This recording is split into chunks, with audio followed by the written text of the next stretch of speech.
They are a youth-led charity aimed at alleviating the lives of the homeless people living in Montego Bay and Kingston. Here to tell us about the Street People Liberation Foundation, Director and Founder Ashli-Ann Broughton and Project Coordinator Shian, Outar. I had a little trouble with that name, so she had to explain it to me. But I really do like it. And good morning. Good morning. Good morning. Madam Thanks for having Outar? us. Yes, I said it right this time, right? Yes, you did. Okay. So, here we go. You guys are very young. Yes, we are, and I'm even younger than her. Wow. So why did you decide to get involved with this? Is such a strange thing for people to feel and decide to just go and Yes, get it into. is. How did you decide to do I that? mean, in my last year of high school, I had a moment of self-realization, and I said to myself, I'm very fortunate to have a few things in life, and why not share it? So I pitched it to my friends in high school, my last year, of course, and I told them about it. Everybody said, you know, this is a good idea. Let's feed the homeless. Let's do something to help the city. Because, I mean, Mobay is really small. And then we started in Mobay, then we started in Kingston. Because what we plan to do is tackle homelessness one city at a time. Wow. And how did you get started? You Well, came on board a little later, right? That is correct. So I got started with this foundation. We were actually co-workers. She brought it to me because I'm always purpose-driven in terms of charity feeding. I'm always, I love helping people. I think the true definition of success is actually measured by what you can do for persons and how you can better a person's life. So that's my aim, that's my fantastic. purpose in life. And when she brought the charity to me, I said to myself, this is something good, this is something that I want to tackle.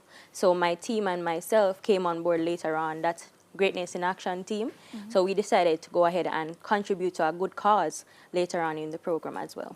Wow. So, Cheyenne, you're obviously, well, Cheyenne and Ashley, you're both the face of the company. But what about volunteers? How did you manage to get people to get involved? Because people see homeless people across the road. Yes, A lot of the that's times, and true. that is the reality. Yes. So instead of helping, they avoid. How did you get people and young people Yes. to get involved with you? So as I stated, I started it when I was 17. And at that time, you know, you're in school, you have a lot of networks. So Really? yeah. When I was 17 in school, I didn't have any network. Yeah. Well, I mean, my group of friends said, hey, let's get some volunteers from this class, and let's do it together. We went to college, did the same thing. And so we tend to be in a circle where we have persons between the ages of 13 to about 25. So Yeah. it's easy to get volunteers, to be honest. We have like about 100 members right now. I was about to ask how many So, people do you yes, have and we're in your still party? expanding as we speak. And what? Go ahead, please. Oh, and with my team as well, Greatness in Action family, we are basically a group of entrepreneurs, young entrepreneurs coming on board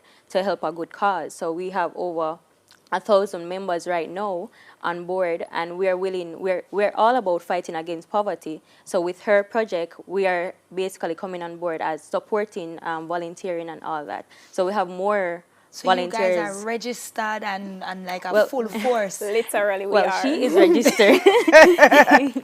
Okay, well, you're on the way to get Yes. in there. So SPL is indeed registered. We're tax compliant. Wait, I mean, Yeah. no man. Yes. Everybody's starting really early. We had an 11-year-old who Yes. is rich, and now you guys are starting at 17 and 18. That's fantastic. Okay, you had an Easter project. Yes. Tell us a little bit about Yes, that was on April 21st. That was in Montego Bay. We fed the homeless at the Refugee of Hope homeless shelter, and we did a massive homeless feeding in downtown. I mean, it was just awesome. Yeah. We fed everybody, every single body. that. Where does the money come from? Oh, good question. I mean, most of our fundings are from, like, we have charities abroad that we are in contact with, like Adonai's Place Foundation. We have supporters, persons like you, Riddell. We have a few people who support us, like, literally. We don't have to ask them to support Yeah, us. it's They're just- always on point. Wow. We have a few corporate businesses, you know, in Montego Bay, like Vance Investment Limited. We have Islanders who they are now on board, CPJ. So we have a few people, you know, Oh, who we that's depend fantastic. on to execute these projects. That's amazing. I love that. Shine, you guys were featured in a documentary recently. Can you Yes. tell us a little bit about that? You remember it? Yes, I do. Vividly, actually.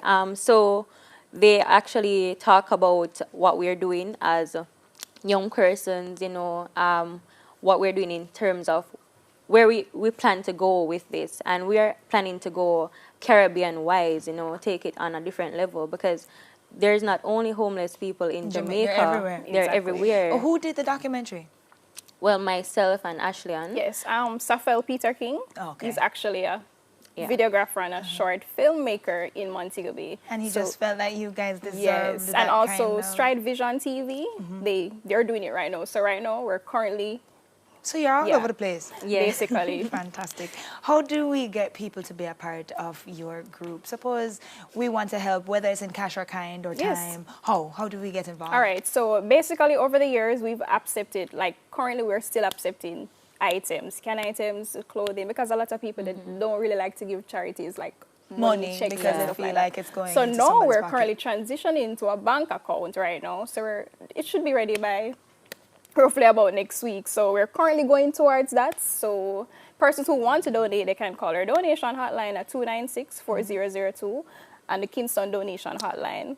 That is Awesome. 465-7689. Okay, so you're the Kingston head. Yes. Okay, Labor Day is coming up, and I'm sure you guys have big plans for that. Yes. How's that? We do. We're partnering with my team, as I said, Greatness in Action Family, and we're looking to feed over 100 persons. We're also going at the Open Arms drop-in center. You know, we have to basically be in compliant with Kingston and St. Andrews Municipal Corporation. So we actually call So them. you're telling everybody that you're doing this legally. Yes. Yes. So we actually call them, and that's the venue that they listed some venue for us. And Yes. Open Arms drop-in Where center is that? was that is 16 and at a 16 and a half, half Windward Road. So how long you plan to do that? For the whole day? Will usually take around 2 hours to feed the homeless. We're hoping to do at least 3 hours so that we can actually socialize and interact with the homeless Yes. persons. And if anybody can hear and be able to tell somebody, what should we tell them? To go to the center to make their way there? Yes. Yes, you can make your way there. It's at 12 o'clock on May 23rd. That is on Labor Day. Yeah. Wonderful. Guys, this is such an awesome movement. I'm proud of you. Thank you. I feel like I had something to do with it, even though I really didn't. Yes. But it is a wonderful initiative, and I am so proud that you guys did it so early. Thank you Yes. so much for coming and talking Thank about you for Thanks having us. From the Street People Liberation Foundation, Director and Founder Ashli-Ann Broughton, and Project Coordinator Shian Outar. Stay with us. We've got more to come when we return from Studio B.